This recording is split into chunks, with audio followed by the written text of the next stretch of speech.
Welcome to Speculative Sandbox, your audio playground for creative storytellers. My name is Vickie Lan, and in each episode, I and a guest will unpack a trope with an eye for world building, character development, or narrative structures.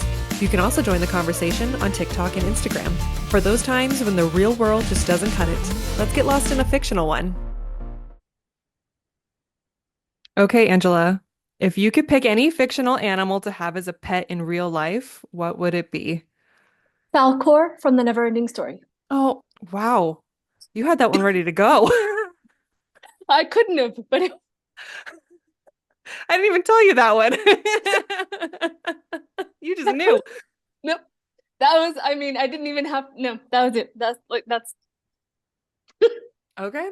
Alrighty. Well, Angela, thank you so much for joining me on the podcast today. How about you go and introduce yourself to our listeners and tell them about you and any projects that you're working on? Thank you so much for having me. I'm so flattered. My name is Angela Alvarez. I'm a Colombian writer and journalist.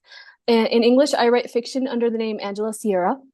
I'm recently a podcaster as well. And thanks in no small part to you. I just wanted to recognize that. You've inspired me so much.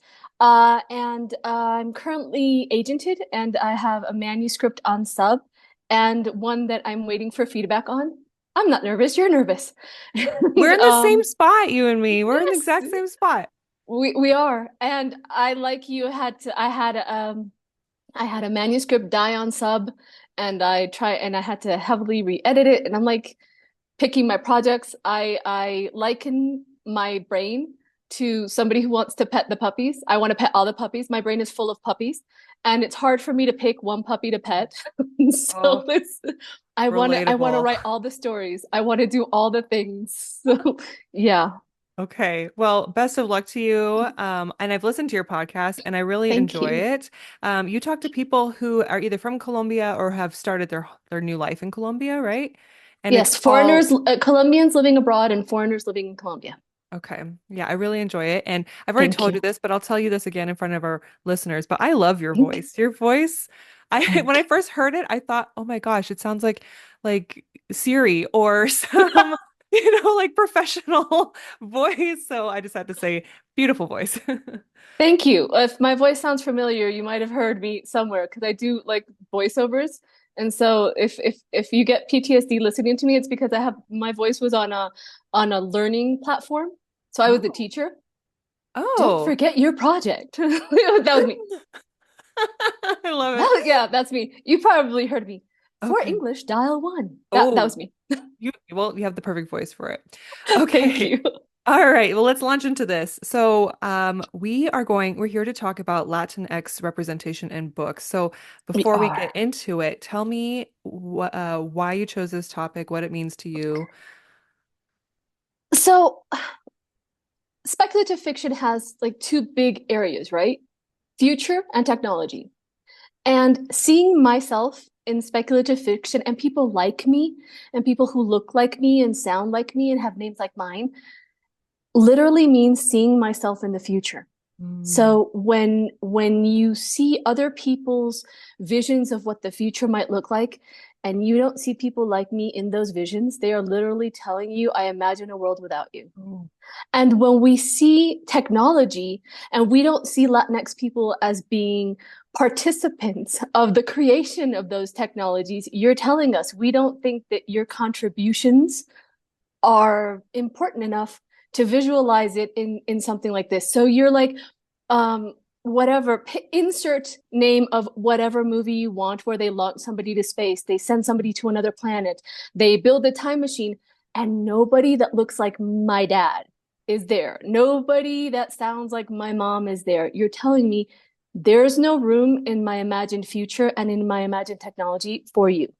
Ooh. So to me, it's super important. Especially when it's like futuristic movies where like they've sent a colony out to repopulate and you're like, Exactly. oh, okay, I guess we got left behind.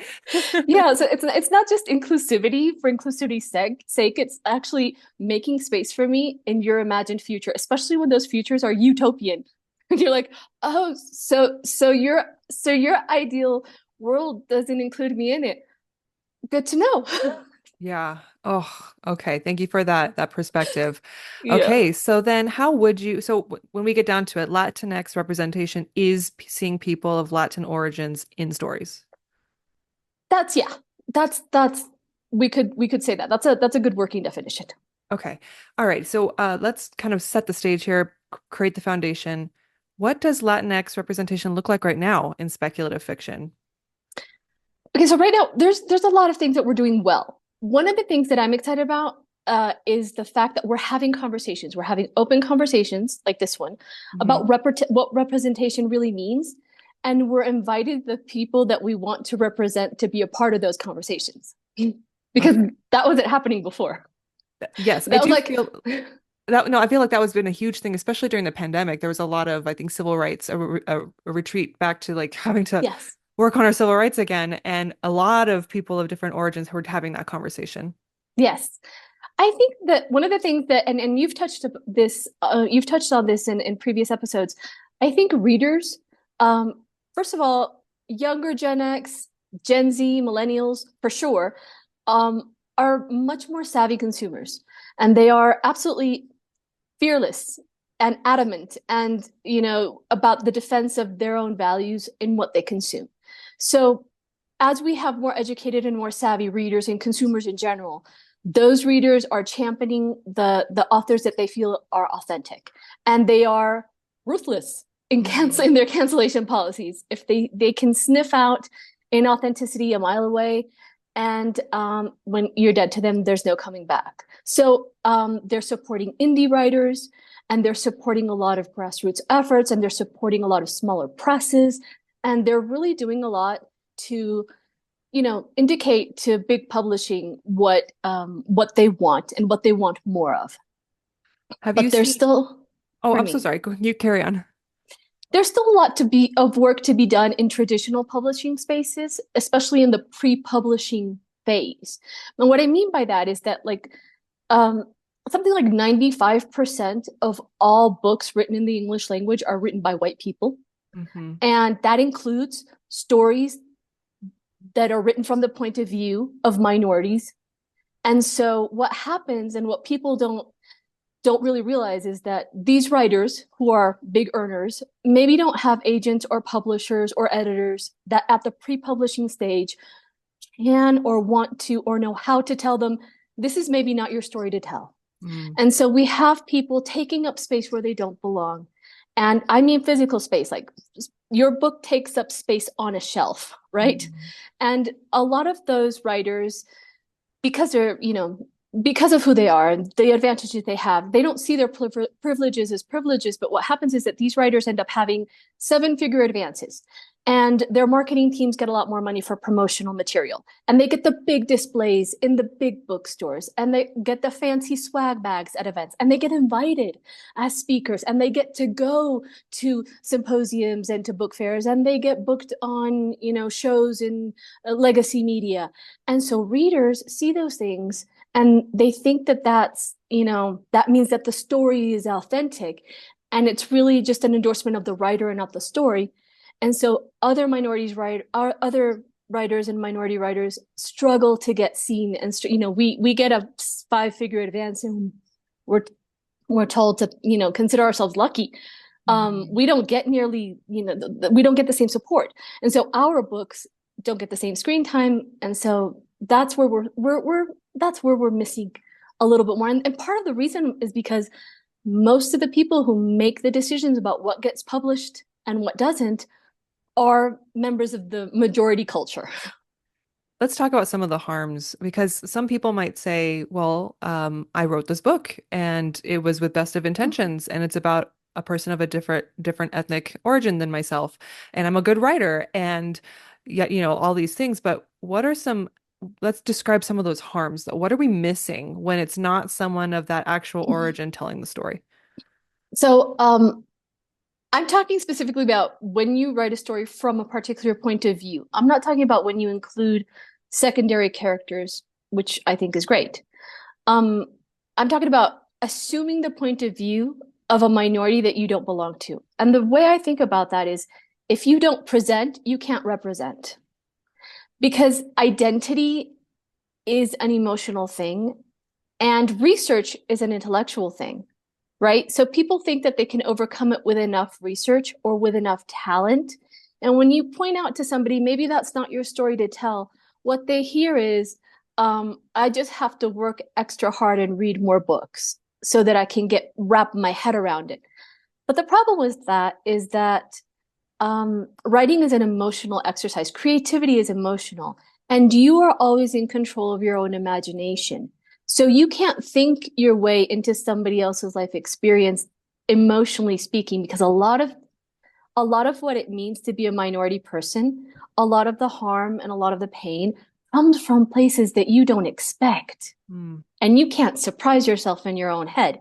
So when you Mm. talk to people, which I'm sure you do in your everyday life, because you too, you're Asian American. So Mhm. when you talk to people, they feel the descriptions are like, and I was completely shocked by this, and I was surprised by this, and I was caught off guard by this reaction. But when you're thinking about it, you can't catch yourself off guard. So those things are not going to be natural representations and organic representations of what it really feels like. I thank you for that perspective. I think, yeah, speaking from the Asian American half, so I am half Vietnamese, half Irish, is knowing what I do know about like my mother and people in Vietnam, and I don't feel at all confident to take on the representation of some of like even my mother's perspective. Like I know that there's so many differences between me as biracial, her being an immigrant that is, Vietnamese coming over. And so I am sometimes always surprised at the confidence that someone who has zero experience in, the culture can feel presenting it, I guess is the best way to say it. I'm Well, totally insecure about even trying to go there. we have a saying in Spanish, ignorance is bold. So Okay. a lot of these people don't know how much they don't know. And Okay. again, they think it's an intellectual exercise or an exercise of the imagination. Okay. And it isn't. And especially when you're taking up space. And I think it comes down to something that, why would you want to tell my story for me? Why don't you trust me to tell my own story? Because I was having a conversation with an author. And she's like, no, but see, if we meaning um, white Americans, if we don't tell those stories, then those stories don't get told. I was like, listen to Um, the hubris. Listen to yourself. Why would you trust yourself to tell my story? Why don't you view me as an equal? Why can't you think that I am just as talented as you are, mhm. just as good a writer as you are? And if you see that a minority writer is struggling to get their stories out, then support them. Don't tell their stories for them. Make sure that that writer has everything they need in order to tell their own stories. And Mhm. instead of saying, "Oh, shiny, I'll take it, I'll do it," no, you support us. But it's this idea that why would you think, yeah, the hubris involved in I can do it. I can just imagine it. I've read 2 books about it. I can do it. Yeah. Oh, okay. So then pivoting a little bit to the Latinx representation that we have now, authors, are there any that really stand out to you that you love that you kind of see as an inspiration? Oh gosh, so many. So I love Ingrid Rojas Contreras. I love her. She is doing so many wonderful things with magical realism in nonfiction. I mean, she's just goals. Silvia Moreno Garcia, can't get enough of her. Oh, yes. Daniel Jose Older, I love him. I have feelings because I took a class. I took his class on Skillshare, and I, in that class, I wrote a story, and that story wound up being published. And it was because his voice, he was so unapologetic and so authentic and so himself, and I love that so much. But also, I'm also really inspired by not just Latinx writers, but also writers that put a little bit of themselves in their writing and their culture. I love, for instance, Daniel Nayeri, Everything Sad is Untrue. I loved that book. I loved it. I love We Hunt the Flame. I love, so many. For instance, Adam Silvera and Aiden Thomas. I particularly like their take because they do something really interesting, and it's that their heritage comes through in their books, but their experience as first gen and mixed race and mixed heritage writers really shines on the page. And that's such a different experience from mine. And both of those writers particularly say really nice things about Colombia in their books. And so it's so great for me as a Colombian to read a book about my country where there's no nasty stuff. There's like Oh, phoenixes and dragons, just wonderful things. yes. And I love them, and gancitos. And I love their books. I love them for that specifically. But just, anybody who is able to take their heritage and just color the pages with it, I admire. Yeah, well, when you mentioned that about the lens that we have seen Colombia by people who are not Colombian, like think of Hollywood, right? We just said Mm. exactly that, where you associate it with drugs, and that's what people go down to do in the thriller movies. And it's nice to have someone who actually can speak from the origin and highlight all the beautiful things about it that doesn't have an internal bias. Not just that, but like if you the beginning sequence of Mr. and Mrs. Smith Mm, makes me want to cry because mm, right before you and I got on this call, you were like, "Oh, is it cold?" Yes, it's freezing. I'm in Bogota. I'm freezing. But you see movies that depict Bogota and everybody's like wearing flip-flops. Like, ma'am, mhm. you would freeze. That's not accurate. Oh, look at the palm trees. No, no, there's no. That's not Bogota. We're in the mountains. It's misty and mountainy, and Ooh. like little things like that. And that's kind of the thing where if it's not your experience, you're not going to know those little details. Yeah, no, that is really important. Okay, then here's another broad question while we're just talking along the broad umbrella of Latinx representation. But are there any specific cultural or historical elements from Latinx communities that you feel are underrepresented? And I'm sure that's a laundry list. So like I guess what are some key things that you want to point out? Okay, one of the biggest things for me that is missing currently in most representations is our sense of humor. Oh.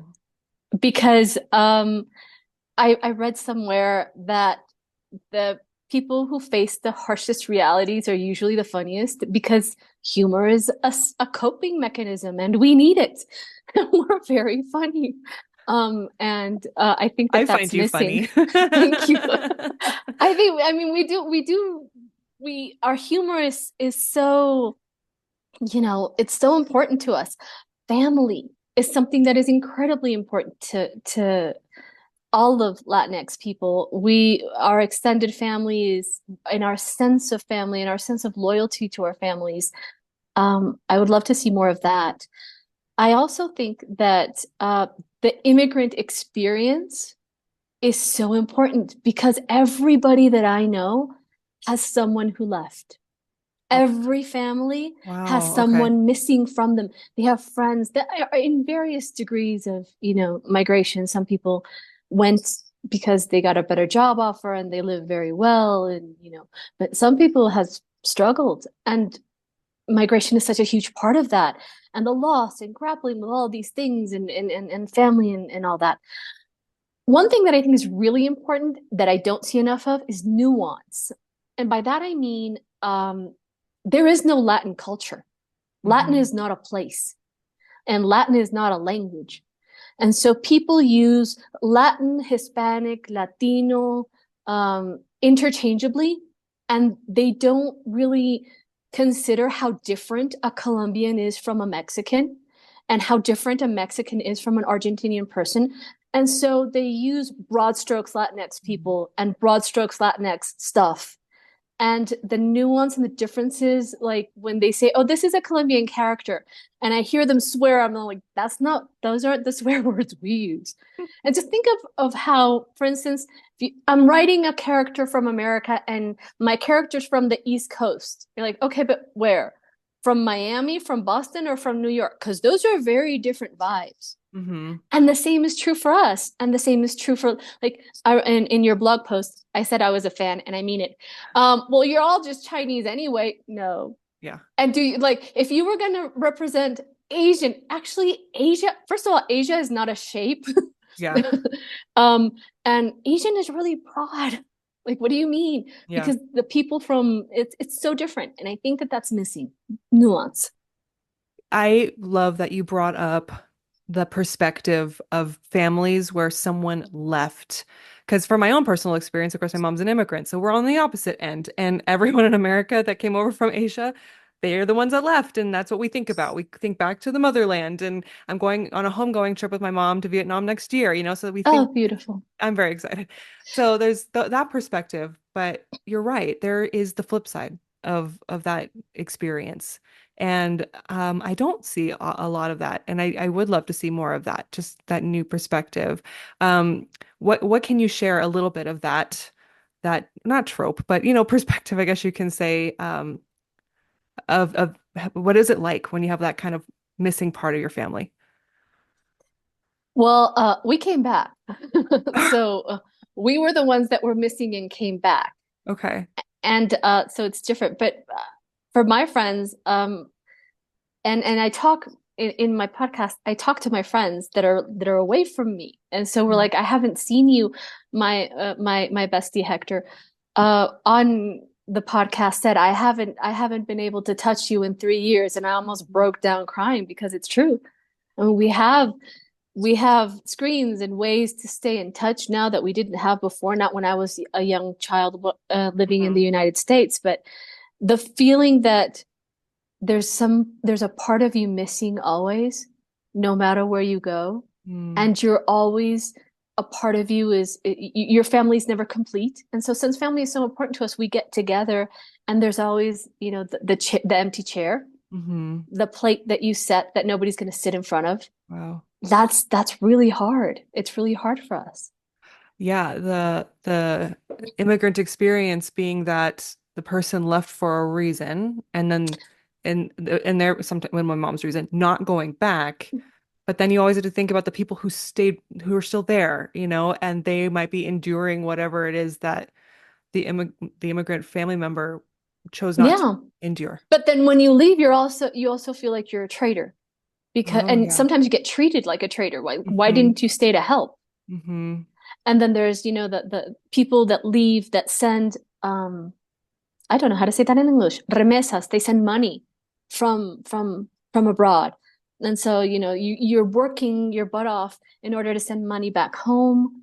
Hmm. And it's and another thing that happens since I've been on both ends of the spectrum, I was an immigrant and then I came back. Hmm. Um, Another thing that happens when you immigrate is that the outlines of your national identity get blurred because it becomes a porous membrane.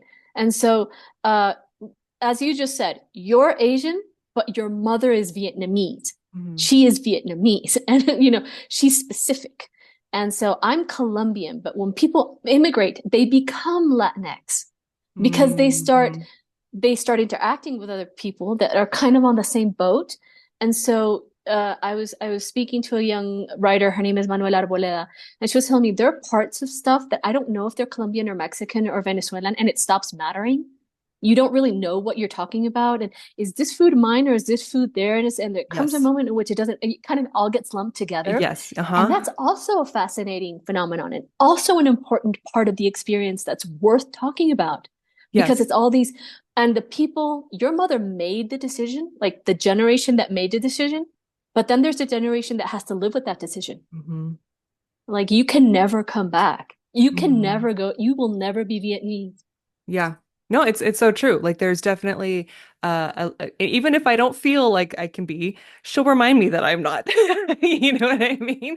Because it's very clear. Exactly. There's a very clear difference between when you're from like the main, the homeland versus when you're part of the diaspora. Exactly. And you'll never be so that you're not Colombian enough, but Hmm. then you're also not a real American.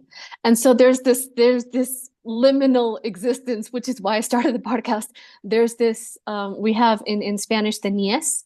Niés is an expression that means neither this nor that. Okay. So it's a space. I always say that the closest thing in English is this nor, as in Oh, neither this nor that, but this nor sounds like a Norse god yeah.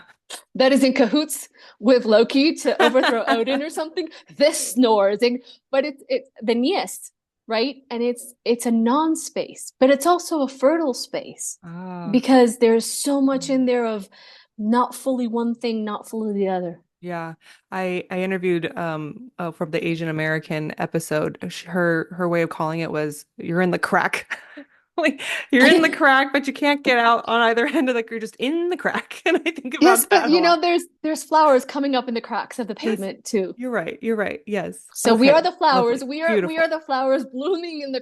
That Beautiful. I sounds love. dirty.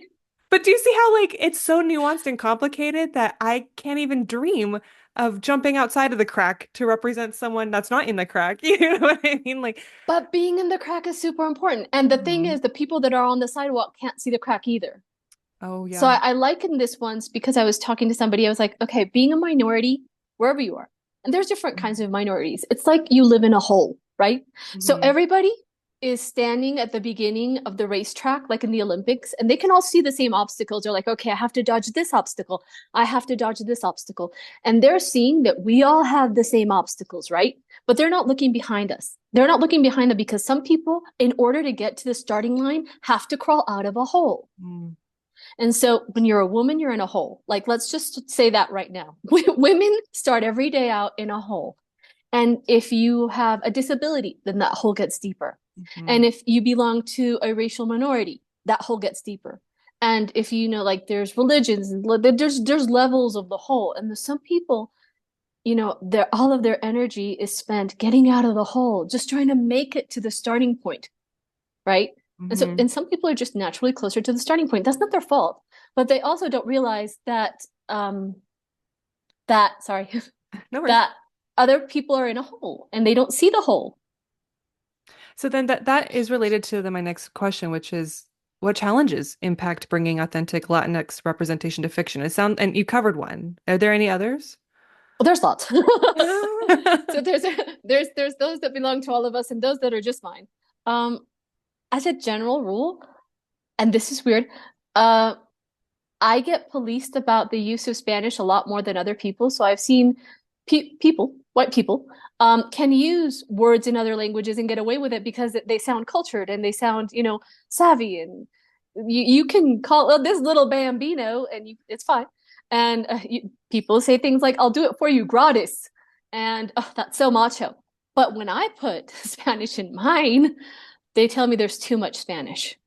Ooh. They tell me it's too much, or they'll nobody knows what a bruja is, or nobody knows what this is. So I get policed for my use of Spanish more than other people using Spanish just like as a spice. So that's one that's hard Oh, for me. that's part of that Um, privilege you were talking about, that unseen privilege. yes, and But- people I think it was Daniel Jose Older that said, people watch entire entire conversations in Klingon or in Elvish and Mhm. not bat an eyelash. But you put, you sprinkle a little Vietnamese and then all of a sudden, it's just too much. I can't be Mhm. bothered.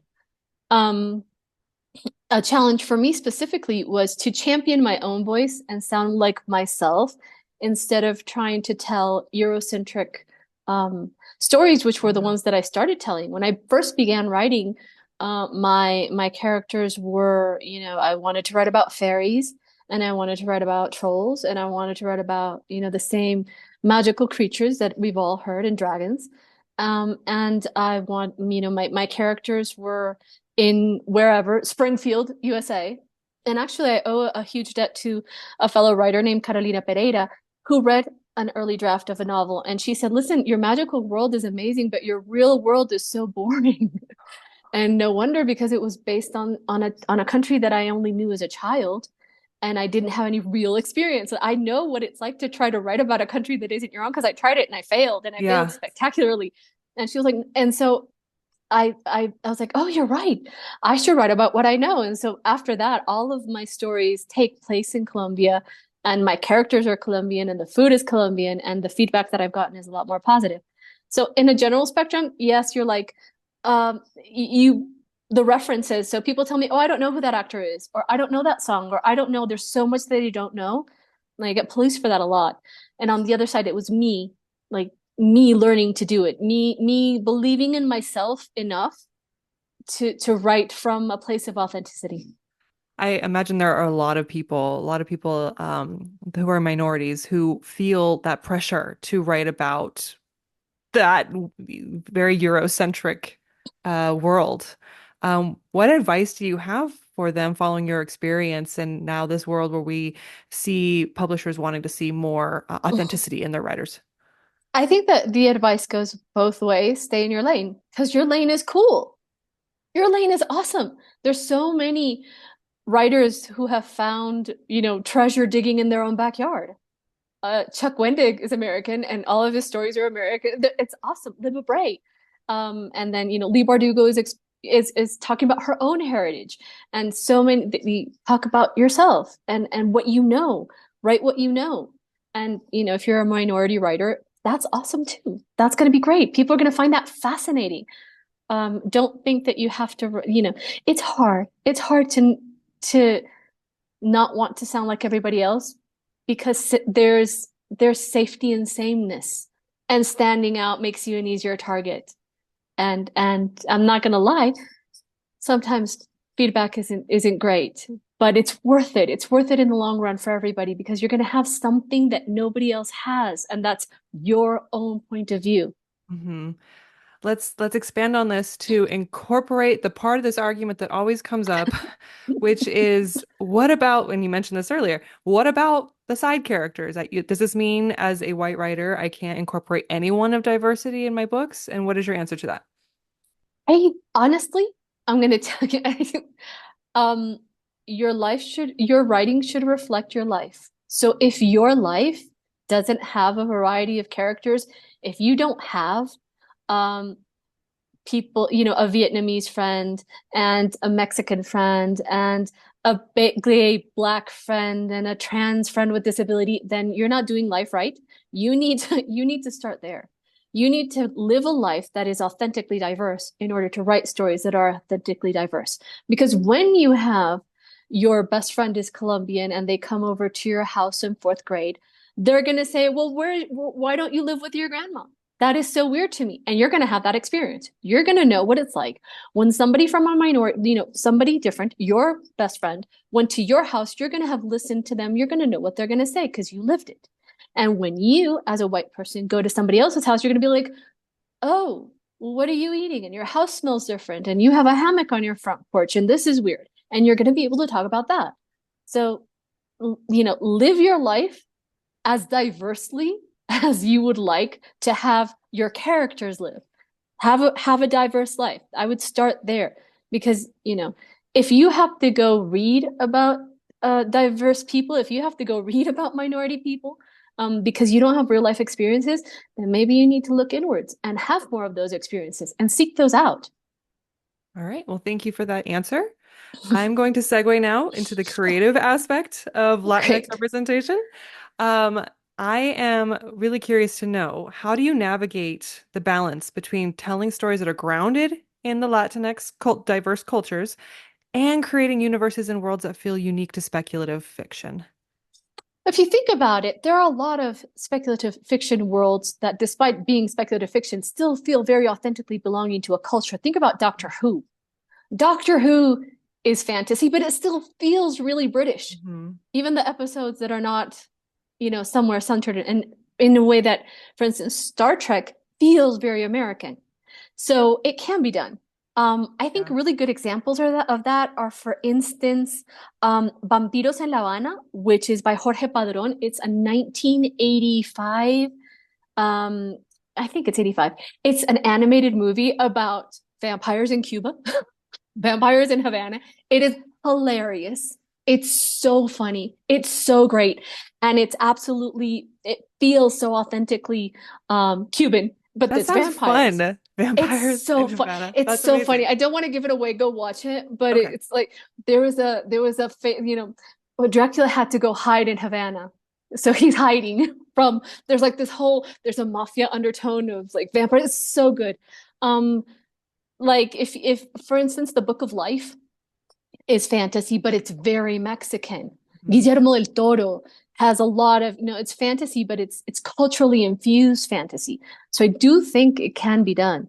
And if you look at, for instance, writers like Adolfo Bioy Casares and his novel La Invención de Morel, The Invention of Morel, um, it's beautiful and haunting and scary and very, very Argentinian in the way that he approaches it. I think Lost is loosely based on that book. And actually, there's a scene where John Locke is reading that book because it was based on it, the invention of Oh, Morel or Morel's invention. And for instance, you look at Jorge Luis Borges and Isabel Allende and Laura Esquivel. And so there is a way to make fantasy still feel very authentically Latinx. okay. All right. And it makes complete sense. I remember when I first started reading classics and fiction, Lord of the Rings, when I was a kid, and there are things that you just kind of assume are default depending on where you're living at the time and how you're getting exposure to books. But then you grow up and you realize Lord of the Rings is very British, right? So it's not, Hobbiton could be, like right near between the Tower of London and Blackfriars Bridge. It could be right there. yeah, exactly. And so kind of stepping back and realizing that just because our exposure kind of maybe sets what we think is the foundation of a certain genre, I mean, that's just a reflection on colonialism and the Western expansion, you know what I mean? But it's not so out of the norm to just shift that focus a little bit and world build based off of other cultures. I think I would love more than I think that adapting a trope to a Latin American experience would be so cool. I would Yeah. love to see. I was talking to my husband the other day, and we were talking about dystopian futures. We're like, well, Bogota is a dystopian future. I would love to see just like after some sort of horrible thing that happens, and Colombians are fine because we're used to it. Um, I'd be like, we'd be like third world countries would be like so chill. Developing countries would be like, what do you like? No, it's the same. That's such a good point. I mean, that was kind of some of my book that's currently on submission. It's a apocalypse, but the main character is with her Vietnamese mother, and Oh, there you go. it's a very different experience than what you would expect to see in the mainstream like Hollywood movies. And it can be so simple, right? You take that trope and you just apply it a little differently, and it's a new experience. Okay, so that segues right into my next question, which is, are there particular speculative tropes that resonate with Latinx experiences in a unique way? Okay, I'm Colombian. Okay. So, magic is my birthright. Magical realism is Right. is, it's handed to you as, it's yours. I think magical realism specifically is something that lends itself very nicely to be interpreted. I've read magical realism by other authors, and I think Alice Hoffman is wonderful the way she does it. But what I see that might not come across to other people is that magical realism for other people is an aesthetic, right? And for Hmm. us, it's a coping mechanism.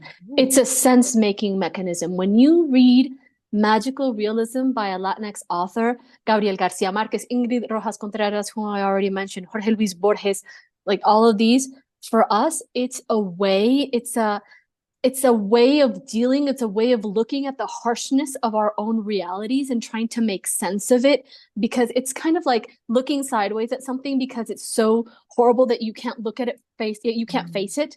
So for us, magical realism is it's almost it's almost subversive. It's almost a way of um you know talking about things that if we didn't represent them, they would be erased, they would be marginalized. And it's a way of reclaiming that. Magical realism in particular, I think, is super important. And in general, I just think that you can have so many tropes subverted.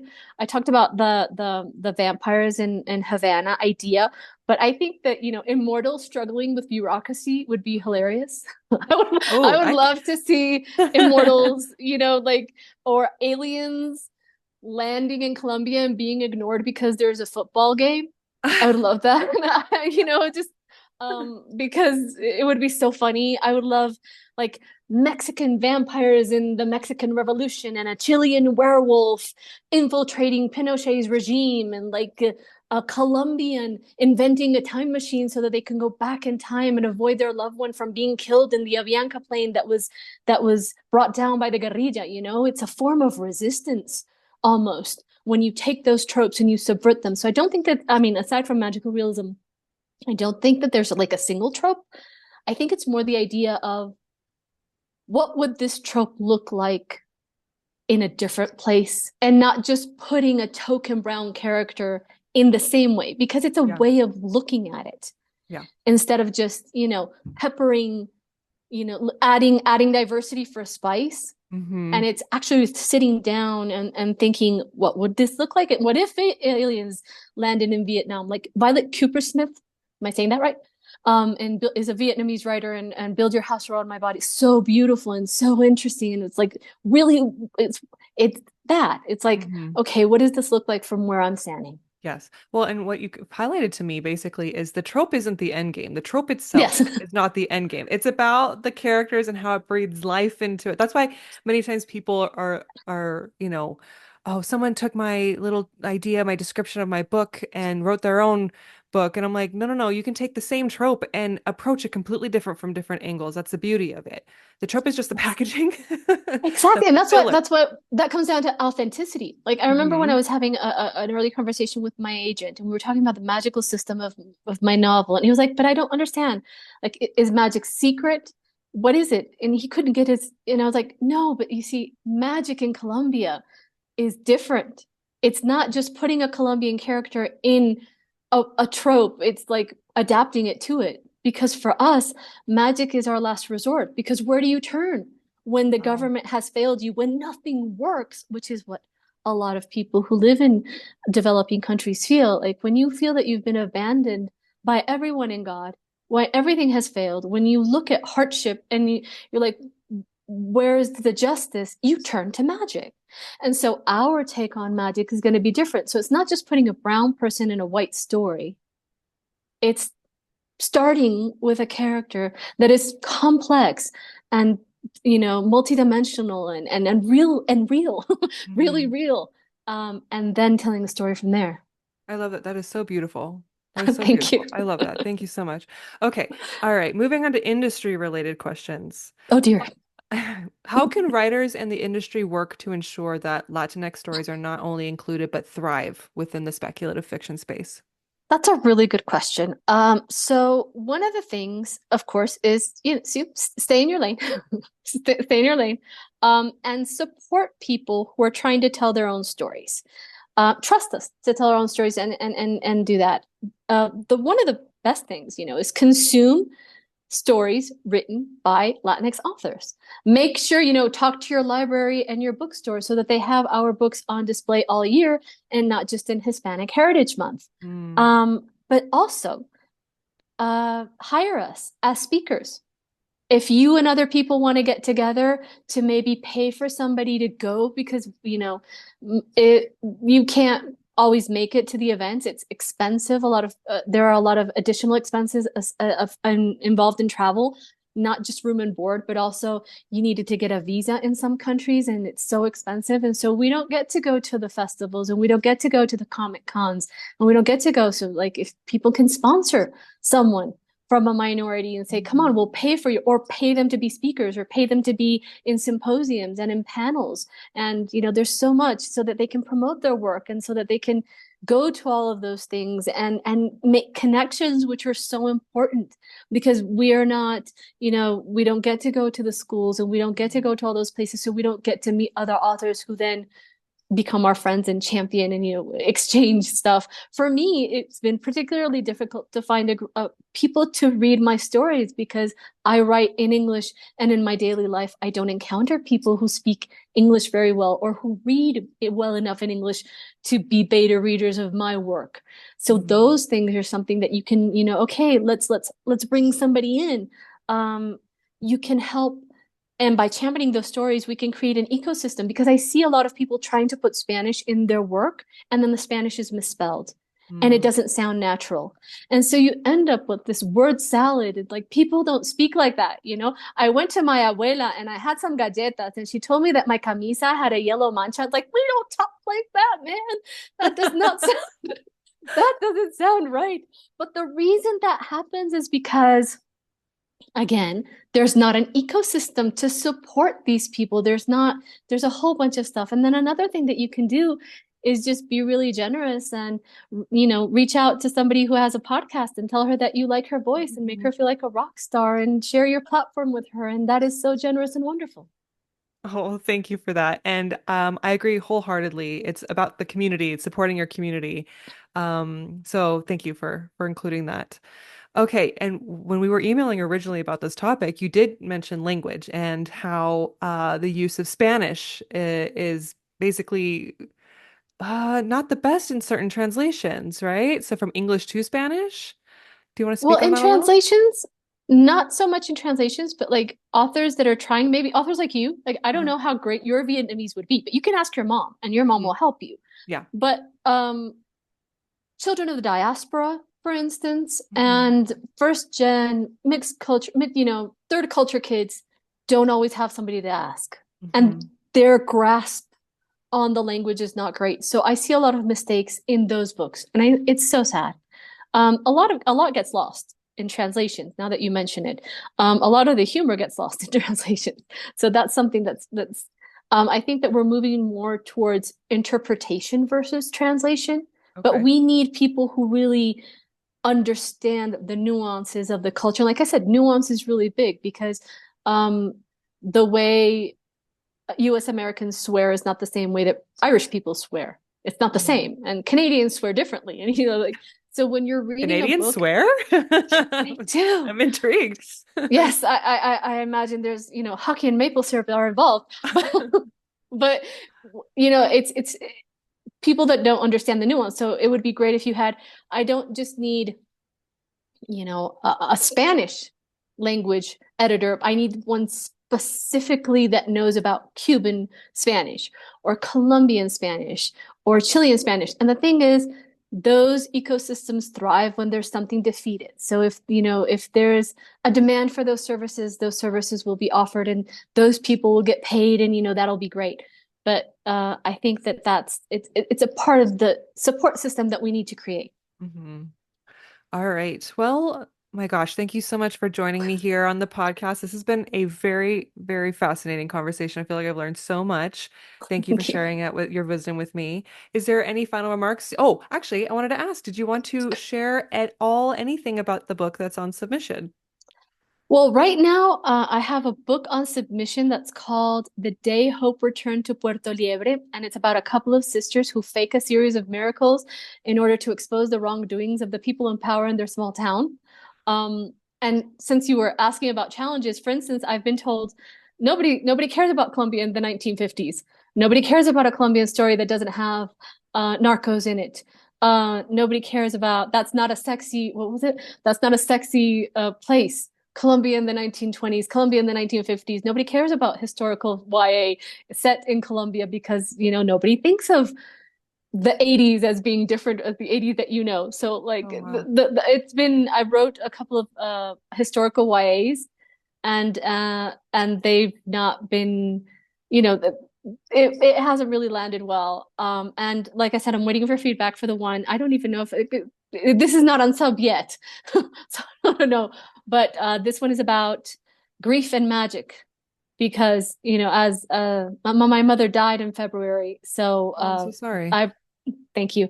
I started writing about grief and I wanted there to be magic to deal with that grief. Yeah. And so I wrote a story about grief and magic and my agent has it right now. And That hopefully must we'll have be been a out on sub with very, that. that must have been an amazing book to write. Very therapeutic, I'm imagining. It was both, it broke my heart and Hmm. it glued it back together.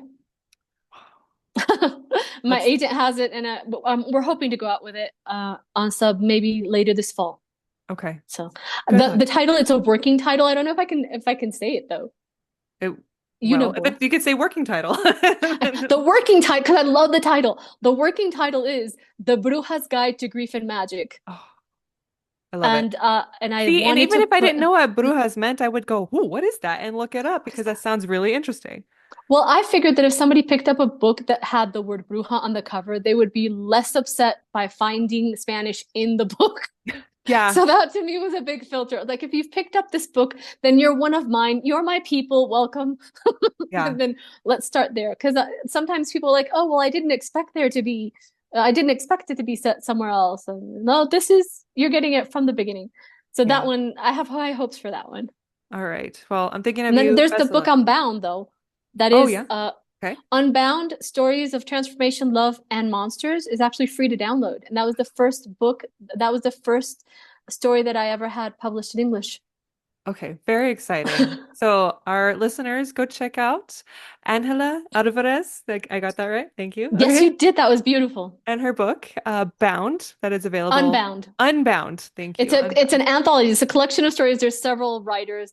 We have New York Times bestselling writer Emily Collins in that, and Lisa Amowitz, who's also a YA writer, and Heidi Ayarbi, and so many. It's a collection of stories, and mine is among them. Very exciting. Well, thank you again so much. Any final remarks? Thank you. Thank you so much for sharing your platform. I'm a true fan. I've been a fan for I opened my TikTok account 2 years ago, and you were just starting your podcast, and Oh, I've followed your journey, and I'm excited by everything that you're doing, and grateful that you would share it with me. oh, thank you. And your podcast. You want to share that again? Yes, my podcast is called When Home is a Foreign Word, All right. because it is. Yeah. Awesome. All right. Well, listeners, thank you so much for tuning in this week. And I'll see you again next week. Bye.